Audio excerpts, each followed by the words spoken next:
Hazrat Anas bin Malik radiyallahu anhu states, we were along with Hazrat Umar radiyallahu anhu between Makkah Mukarramah and Medina Munawwara. When we looked for the moon, I was a man with sharp eyesight. So I sighted the moon, but none save me thought that he had seen the moon. Hazrat Anas radiyallahu anhu said, I then said to Hazrat Umar radiyallahu anhu, do not you see the moon? He was not looking at the moon. Hazrat Umar radiyallahu anhu said, I will soon see the moon when I will be lying on my bedding. Hazrat Umar radiyallahu anhu then started narrating to us the episode of the Badr participants.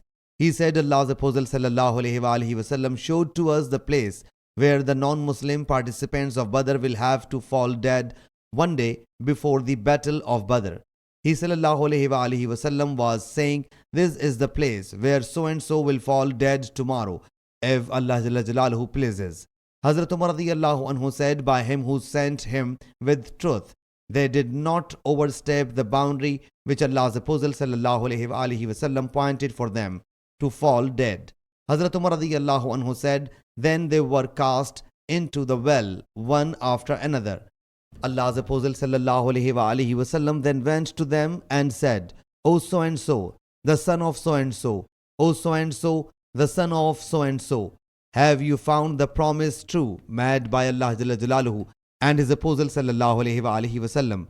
Undoubtedly, I have found the promise made by Allah Jalla Jalaluhu true. Hazrat Umar radiyallahu anhu said, O Allah's Apostle sallallahu alaihi wasallam, how are you talking with the bodies without souls?